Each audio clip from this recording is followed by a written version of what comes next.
Doctor Yunus সাহেবকে বলবো যে আপনারা উপদেষ্টা হয়েছেন, আমাদের কোনো দুঃখ নাই, আমরা ভালোবাসি, কিন্তু এই শয়তানকে, এই ফারুককে বাদ দেন, এই বদমাইশকে বাদ দেন, এই লুচ্চকে বাদ দিয়ে দেন। জোরকর ঠিক কিনা?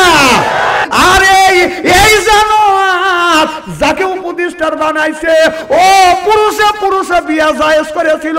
আমার কথা হলো পুরুষে যদি বিয়া জায়েজ হয়, তুই এক পুরুষের সাথে বিয়ে বয়গা লুচ্চ। কথা বল, তুই বয়গা। আর পুরুষে পুরুষে নারী নারী যদি বিয়ে দিতে হয়, তুই তোর বক তালাক দিয়া তোর বকে আর এক নারীর সাথে বিয়ে দে। কথা বল। আর সেই লুচ্চ হয়েছে উপদেষ্টা। লুচ্চ যদি উপদেষ্টা থাকে, এই দেশের মানুষকে খারাপ বানাতে ওই একটুকু দিতে করবে না। কথা কর না কে? বাংলাদেশের সাধারণ মানুষও চায় না, আলেমও চায় না এই লুচ্চ আপনার উপদেষ্টা থাকুক। আপনারা কি চান?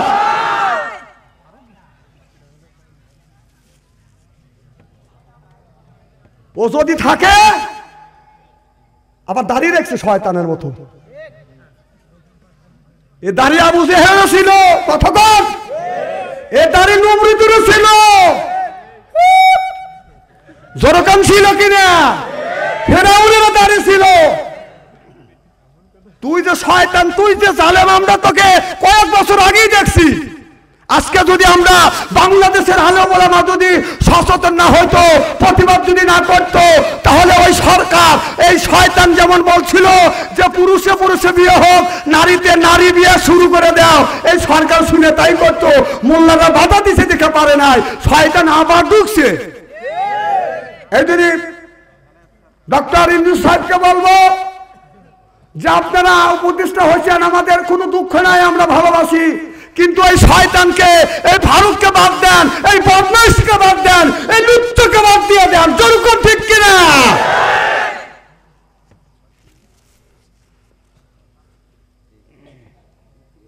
আহা,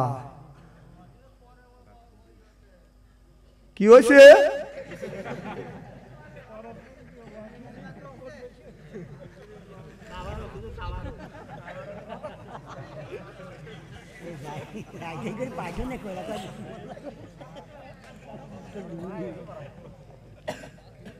আচ্ছা, খুব কি খারাপ লাগতেছে নাকি?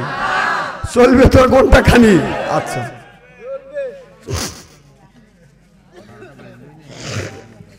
না 12টা বাজা ছেড়ে দেবো,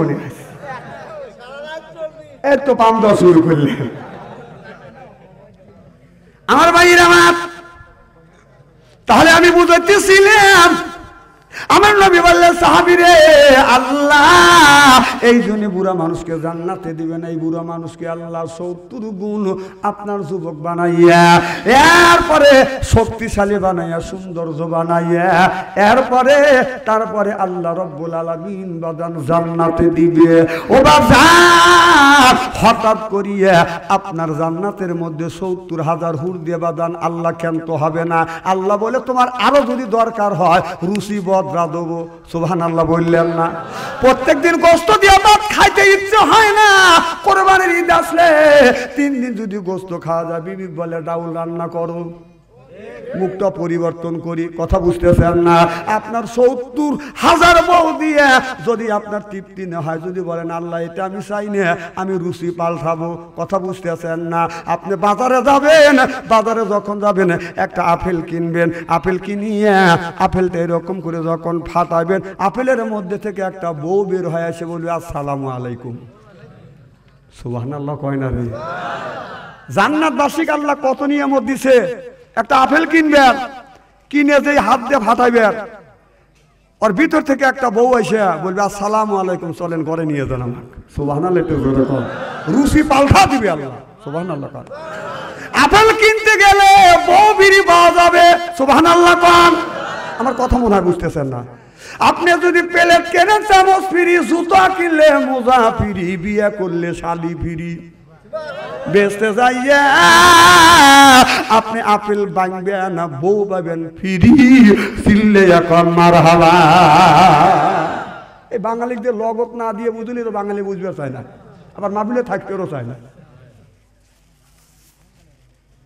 আমার ভাইয়ের আমার, তাহলে আকিমুস সালাহ, নামাজ কায়েম করা লাগবে, নামাজ তুতু যাকাত, যাকাত আদায় করতে হবে বাদান রে। টাকা থাকলে বাদান হজ করবেন, টাকা থাকলে যাকাত দিবেন। আমাদের দেশের যাকাত হয়ে গেছে বাদান আপনার মানুষকে দেখানোর জন্য। কিয়ামতের ময়দানে আল্লাহ বলবে, বান্দা নামাজ পড়ছো তুমি, ফজরের নামাজ পড়ছো মানুষকে দেখানোর জন্য, জোহর নামাজগুলি পড়ছো তুমি মানুষকে দেখানোর জন্য, আসর নামাজ পড়ছো মানুষকে দেখানোর জন্য, মাগরিব এশা পড়ছো মানুষকে দেখানোর জন্য। ধনী ব্যক্তি নামাজ পড়ে না, মানুষ খারাপ বলবে, এই জন্য তুমি নামাজ পড়ছো মানুষকে দেখানোর জন্য। হজ করছো, আপনি বলবেন আল্লাহ আমি হজ করছি, আল্লাহ বললে টাকা দিছি হজ করছো, যদি টাকা হজ যদি না করো মানুষ তোমাকে খারাপ বলবে, এই মনে করিয়ে তুমি হজ করছো, এটা মানুষকে দেখানোর জন্য তুমি হজ করছো। কথা বুঝতেছে না? আমি আল্লাহ আমাকে খুশি করবার জন্য তুমি কি করেছো? রোজা রাখছি, বলবেন আল্লাহ রোজা রাখছি তোমাকে খুশি করবার জন্য। এবার লোকটা আল্লাহ বলবে, বান্দারে রোজা রাখছো, তুমি যদি রোজা না রাখো মানুষ তোমাকে খারাপ বলবে, এই জন্য তুমি রোজা রাখছো, আমাকে খুশি করবার জন্য তুমি কি করেছো? কথা বুঝতেছেন না?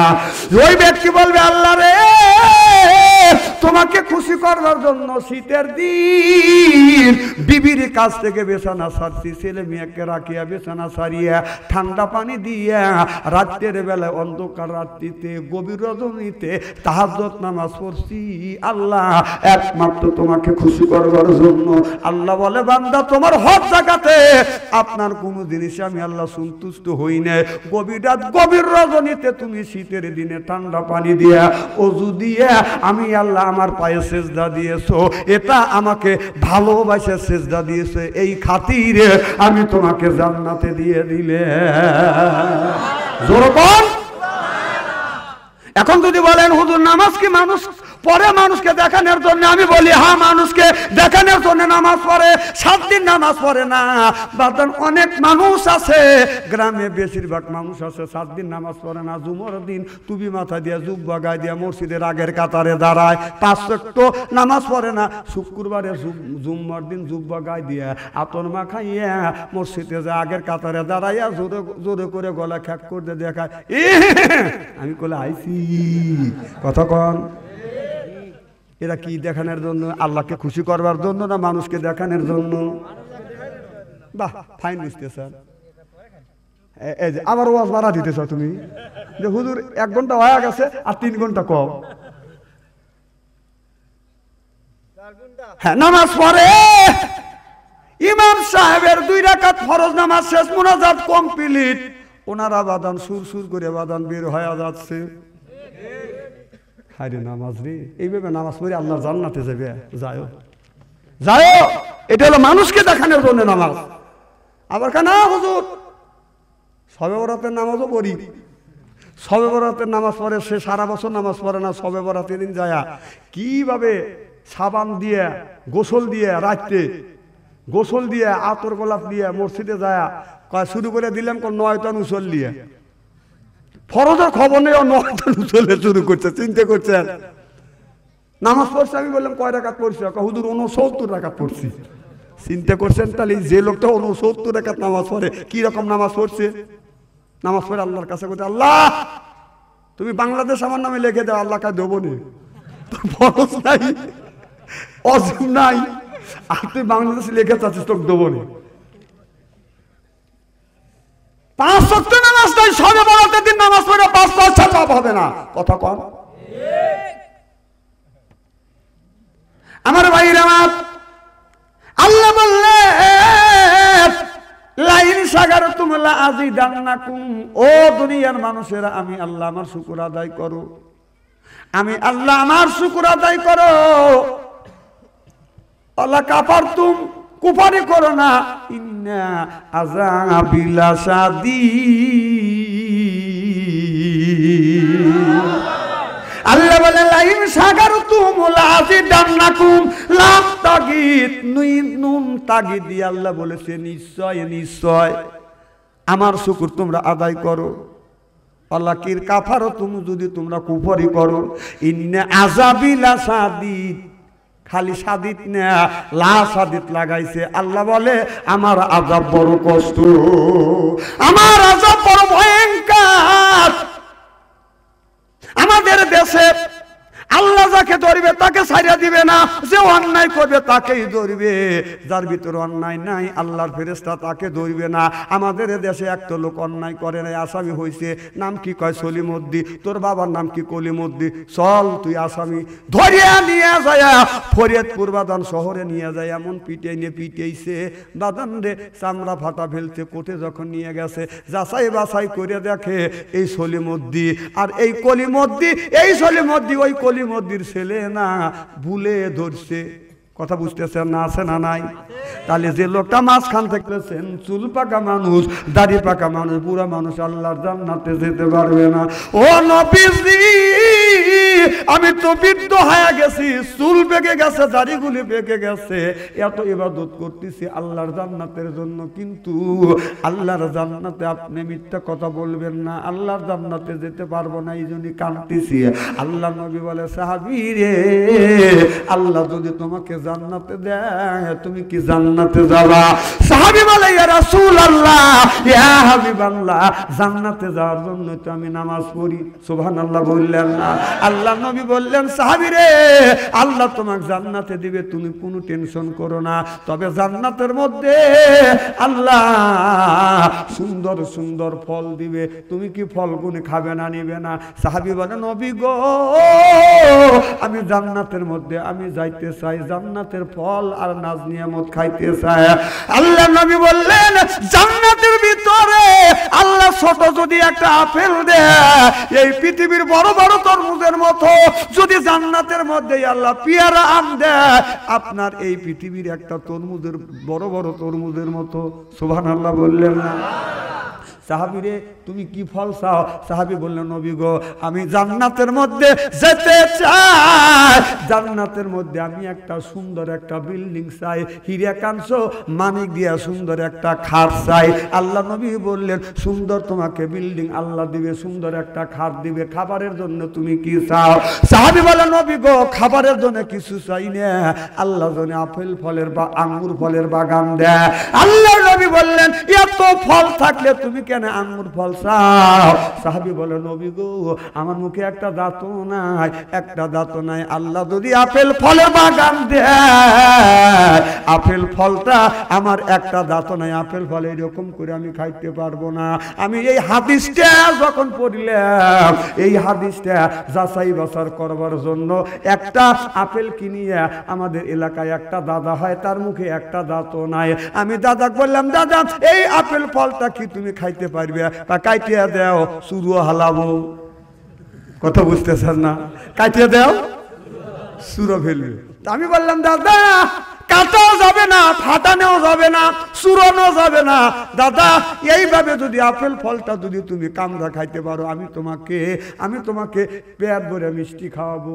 দাদা কয়, আমার দাঁত নাই, কামড়া খাইতে পারবো না, আমি টেস্ট করে দেখি, যদি পারো ফিরি তুমি 2 কেজি মিষ্টি খাবে। দাদা কাজ চেষ্টা করি, দাদার কাছে দিলাম, দাদা আপেল ফল নিয়ে কায়দা করে কামড় দেয়, ফসকে যায়, কামড় দেয়, ফসকে যায়। মিনিট 3 চেষ্টা করার পরে আমি পারলাম না। আল্লাহ নবী বলে, সাহাবী রে, আপেল ফল কেন তুমি চাও না? বলো, নবী গো, আঙ্গুর ফলের যদি বাগান দেয়, আঙ্গুর ফলটা নিয়ে মুখের মধ্যে নিয়ে মাছলি দিয়ে ফাঁসি মারলে রসে মুক্ত ভরে যাবে, পেট ভরে ভরে খাবো। আর আপেল ফল যদি দেয়, মুখের একটা দাঁতও নাই, কামড়া খাইতে পারবো না, এই জন্য আপেল ফলের বাগান চাচ্ছি। আল্লাহ নবী বললেন, আল্লাহ তোমাকে তাই দিবে, তবে শোনো, এক একটা পুরুষের জন্য আল্লাহ 70 করে বউ দিবে, 70 করে হুর দিবে। যাদের চেহারা এত ভালো, এত ভালো, কোন ব্যক্তি যখন কোন ব্যক্তিকে আল্লাহ জান্নাতে দেবে, জান্নাতের হুর আসিয়া হাত করে ধরবে, হাত দিল দেন, জান্নাতের হুর আসে হাত করে ধরবে, বাম হাত দিয়ে ধরবে না, ডাইন হাত দিয়ে বাম হাত ধরবে। তা সুবহানাল্লাহ, একটু জোরে কর।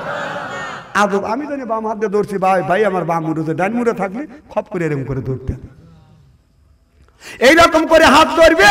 ভাইকে রাগ করলেন, ছেড়ে দিছি না, বাইক দিয়ে আমি দেখা দিছি, বাইক করলে আমাকে দেখানো বাদ দেওয়ার, বুড়ো মানুষকে ধরছে, ওকে বলতেই পারে না, কি কর। আর বাইক ধরলে বুড়ো মানুষ কোনো যে হে জুয়ার মানুষ হে তো মেলে বাজি থাকবে, আর আমি বুড়ো মানুষ যাওয়া যাওয়া বাদ, আমার হাতটা হুজুরকে ধরতে পারলো না, এদিনে দুজনের হাত ধরলাম। অসুবিধা হচ্ছে নাকি? আমার ভাইয়ের আমার কি যেন বলতেছিলাম, আল্লাহ নবী বললেন এক একটা পুরুষকে 70 টাকা হুর দিবে, বউ দিবে। সুবহানাল্লাহ। এই হুর আসিয়া হাত পেরে যখন ধরবে, আর হাত পেরে যখন ধরবে, কেউ কাদের উপরে হাত বলবে, লোকটা গাড় বুড়াইয়া হুরের দিকে যখন তাকাইবে, এক নজরে ছায়া থাকবে, 70 বছর চলে যাবে, চোখের পলক ফেলবে না। এত সুন্দর চেহারা।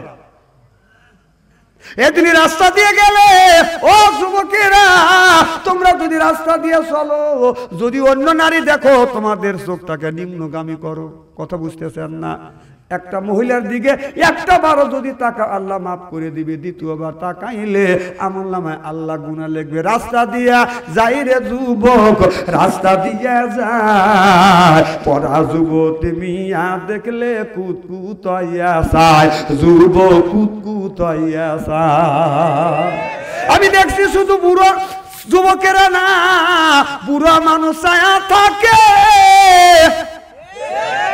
আমার এলাকা দেখছি বুড়োরা চা খাচ্ছে, আপনার চা স্টল থাকে তো বাদান রাস্তার পাশে, তা কোন জায়গা মোড়ে, কথা কন। মেয়েরা কলেজে যায়, হাই স্কুলে যায়, এই মেয়েরা রাস্তা দিয়ে যখন যায়, কিছু কিছু বুড়া মানুষ চা খার কয়, মেয়েটা কে রে? মেয়েটা বাঘ করে হে কয় কে, কথা কন। তাহলে বোঝা গেল শুধু যুবকেরা মেয়ের দিকে তাকায় না, বুড়া মানুষ ছায়া থাকে যদি লাগিয়ে যায়। হাসেন না, হাসে উড়ে দেয় না, লজ্জা করা উচিত, লজ্জা করা উচিত।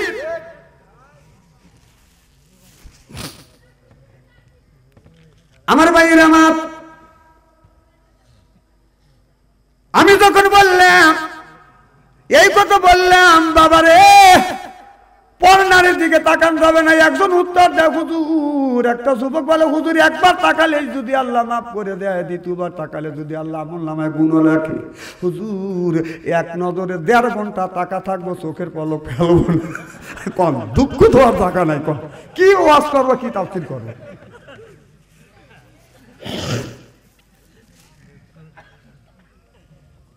আমাদের কথার ভুল ধরে, বিড়ি খাওয়ালার আমার হুজুর খালি বিড়ির বিরুদ্ধে কথা বলে, বিড়ি খাওয়ার দোয়া আছে। আমি বললাম বাবা মেলা দোয়া শুনছি আর শিখছি, কিন্তু বিড়ি খাওয়ার দোয়া তো জানি, কম কত বিড়ি খাওয়া দোয়া আর কি জানেন না, শিখেলেন আল্লাহুম্মা ফিমা বিড়িটা না।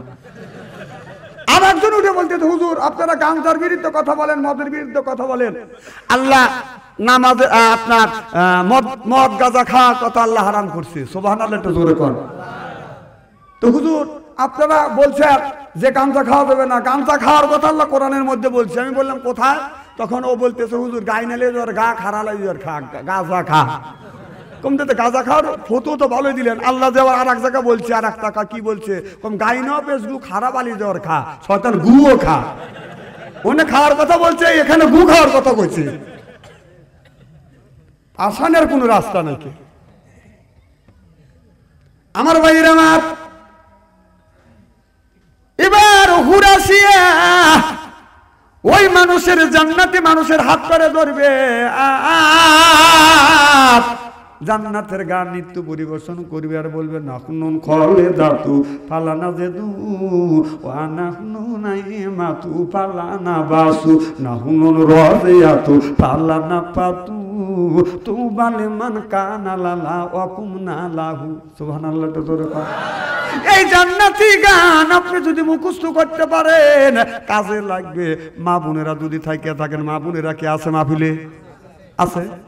মা বোনদের বলবো, মা এই জান্নাতি গানটা মুখস্থ করেন, আর পুরুষকে বলবো বাবা এই গানটা আপনি মুখস্থ করেন, কাজে লাগবে। কারণ আপনার বউ যদি আপনাকে দেখতে না পারে, এই গানটা যদি আপনার বিবিকে যদি শোনাইতে পারেন 40 থেকে 41 দিন পর্যন্ত যদি শোনাইতে পারেন, আপনার বিবি আপনি যা বলবেন তাই করবে।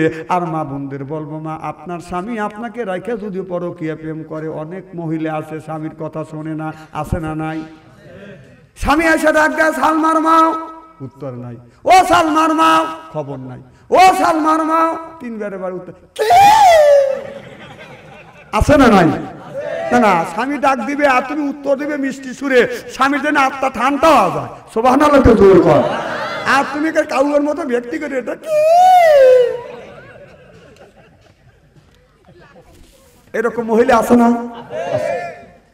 আমার ভাইরা আমার, এই গান জান্নাতি গান যদি আপনি মুখস্থ করতে পারেন, আপনার বিবি যদি আপনাকে না দেখতে পারে, আর আপনি যদি আপনার স্বামী যদি বিবিকে দেখতে না পারে, স্বামী যদি বিবিকে দেখতে না পারে, স্বামী স্ত্রীর মধ্যে যদি দ্বন্দ্ব যদি হয়, আপনি প্রত্যেক দিন আপনি একই বালিশে 2 জন ঘুমাতে যাবেন, মুখোমুখি হয় আপনি ঘুমাবেন। আল্লাহ রসুল বলেছেন, আমি যখন বিছানায় ঘুমাতে যাইতাম, বিবির ডান পাশে বিবির মুখের দিকে মুখোমুখি হয় আমি ঘুমাইতাম। এখন আপনারা বলুন, আমরা যখন বিছানা ঘুমাতে যাব, বউকে ডান পাশে রাখবো না বাম পাশে রাখবো?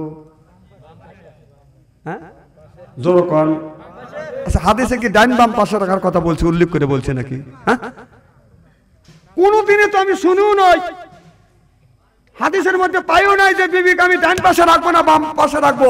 এটা হলো আপনার আবাদযোগ্য জমি, আপনার সুবিধা ক্ষেত্রে, আপনার ইউজ করার ক্ষেত্রে আপনি ডানে রাখেন নাই বামে রাখেন, এটা হলো আপনার ব্যাপার। কথা কম। আর আপনারা কিরে করে নিছেন, সেই বাম পাশে শোয়া শোয়া একবার অবশ করা ভালো হয়েছে, আসছেন না? আচ্ছা, এক কাছে আপনি কতক্ষণ শুয়ে থাকবেন কন? থাকে থেকে জিন ধরে না?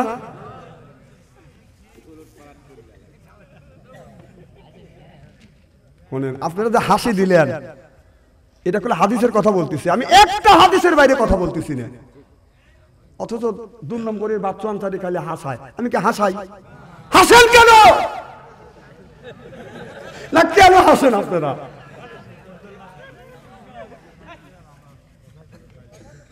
হাসা ভালো, হাসলে হাতের বেদি ভালো হয়।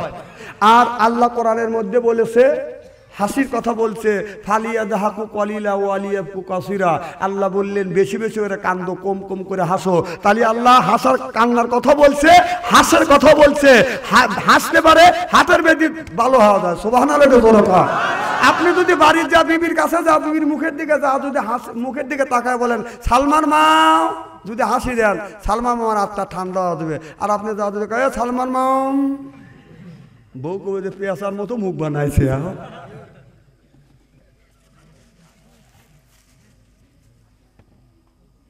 যে পুরুষ বিবির কাছে হাসে না, তুমি স্পাই লাগা দিয়ে দেখো যে তোমার বিবি, তুমি তোমার আড়ালে তোমার বদনাম করে, যে ওর মুখ বিলে তাকলে আমার বাবা জ্বলে ওঠে। এটা তো তুমি বোঝো না, বাড়ির যা বোর কাছে মরে থাকো, এটা হাসি দিও। মা বোনদের বলবো, মা আপনার স্বামী যদি বাসায় যায়, আপনার স্বামী মাঠে গেছে, ফরিদপুর আপনার বাজারে গেছে, আপনার স্বামী ব্যবসা করে আসছে, এরপরে আপনার চাকরি থেকে আসছে, বলে যায় না সাহেবের সাথে তার দ্বন্দ্ব হয়েছে, মনটা বড় খারাপ, আপনি দৌড়া যাইবেন, স্বামী যখন আসবেন আপনি রান্না বাড়া করতেছেন, রান্না বাড়া বন্ধ রাখিয়ে স্বামীর কাছে যাইবেন। কি নো ডিস্টার্ব, আজকে সব আমরা বেহেশতের স্টাফ। যেরকম আমার ভাইরা, আমার মা বোনদের বলবো, মা স্বামী যখন বাজার থেকে আসবে, মাঠের থেকে আসবে, দৌড় আপনি কাজকর্ম করতেছেন, সব কাজকর্ম ফেলে দিয়ে দৌড় আছে স্বামীর পাশে দাঁড়াই, আপনি মুখের দিকে তাকাইয়া সালাম দেন আর বলেন আসসালামু আলাইকুম। আমার স্বামী আমার সালাম দেন, আপনি সালাম দিবেন। সালাম দেওয়ার পরে আপনার স্বামীর হাতে যদি বাজার থাকে, বাজারে ব্যাগটা হাতে নিয়ে মুখের দিকে তাকাইয়া মুচকি হাসি দেন। আপনি মুচকি হাসি দিচ্ছেন, আপনার স্বামী আপনার 2টা দাঁত দেখছে, 2টা নফল হজের সওয়াব আল্লাহ আমলনামায় লিখে দিবে। আপনি হাসি দিচ্ছেন, স্বামী আপনার 4টা দাঁত দেখছে, 4টা আপনার নফল হজের সওয়াব আল্লাহ আমলনামায় লিখে দিবে। আপনি হাসি দিচ্ছেন, আপনার 6টা দাঁত আপনার স্বামী দেখছে, 6টা নফল হজের সওয়াব আল্লাহ আমলনামায় লিখে দিবে। দেখেন সওয়াব রয়েছে কোথায়, আর আমরা ভেবে করে নাকি সেও পাবে না, তাকেও পাবে না। আমার ভাইরা আমার,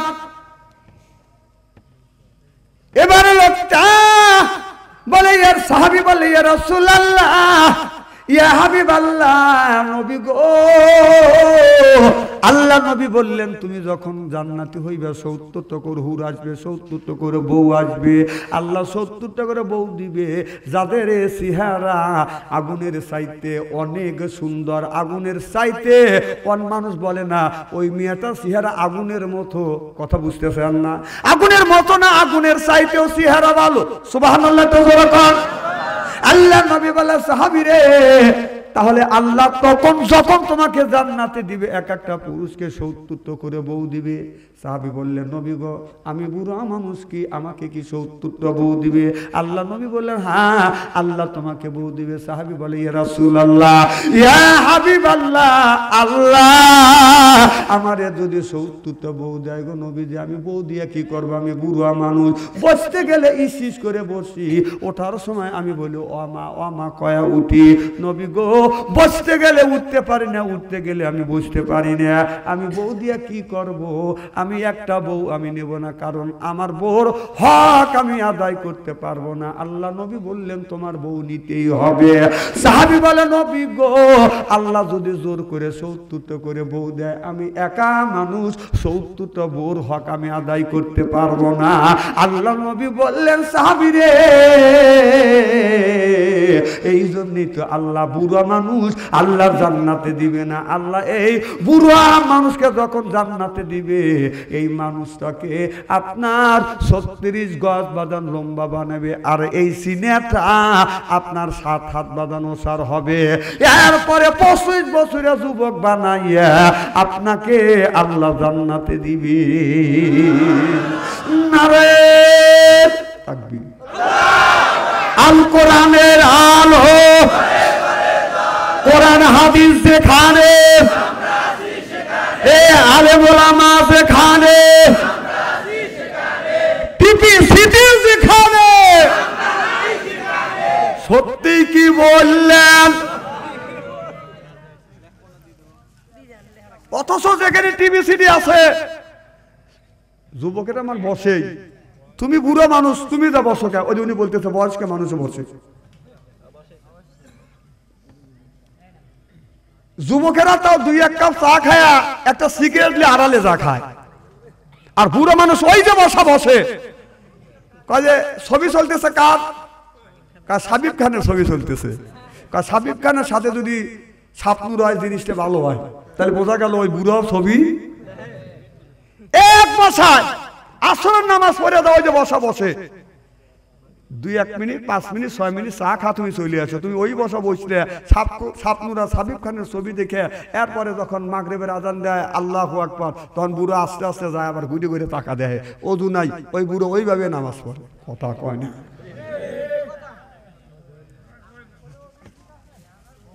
ওযু ঠিক আছে, আমরা ওগুলি বুঝি না। আমার এলাকার এক দাদা হয় সম্পর্কে, 90 বছর বয়স, বউ মরে গেছে। আমি বললাম, দাদা তোমাকে একখান বিয়ে করা দেই, আমাকে কাছে আয়। যে কাছে গেলাম, হাত দেখা, দাদু আমার কি এই বয়স আছে, কেউ কি আমার সাথে বিয়ে দিবি? তাহলে বোঝা গেল কেউ যদি দিত তাহলে বুড়ো বিয়ে করত। আমার কথা কি বুঝতেছেন নাকি? সব কথা কি ভাইকে বলা লাগবে নাকি? আর কি নিচে নামবো?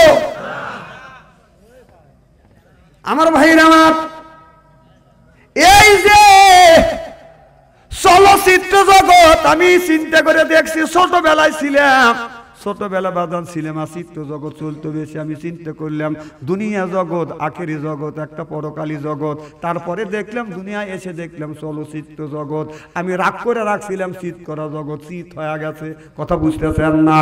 এই চিত্র জগতের এই যে ফারুক হোসেন ফারুক সাহেব আপনার, উনি চিত্র জগতের বাদান নাটক লিখতো, আর ওনার বিবি ছিল বাদান আপনার তার নায়িকা। উনি বলেছিল পুরুষে পুরুষে বিয়ে হবে, নাউজুবিল্লাহ তো জোরপাত, নারীতে নারীতে বিয়ে শুরু করেন বাংলাদেশে, পুরুষে পুরুষে বিয়ে শুরু করেন। তিনি এই কথা বলছিলেন। সেই লোকটাকে আজ 2 দিন ধরে বাদান উপদেষ্টার বানাইছে। এই লোকটা যদি এখন উপদেষ্টা হয় তাহলে এক সময় ও আপনার ইঙ্গিত দিবে আর বলবে প্রমোট করবে, আর বলবে নারী নারী বিয়ে জায়েজ করে দাও, পুরুষে পুরুষে বিয়ে জায়েজ করে দাও। যেই জিনিসটা বাদান রে আপনার অনেক দিন আগে ইহুদিরা পুরুষে পুরুষে বাদান জেনা করতো।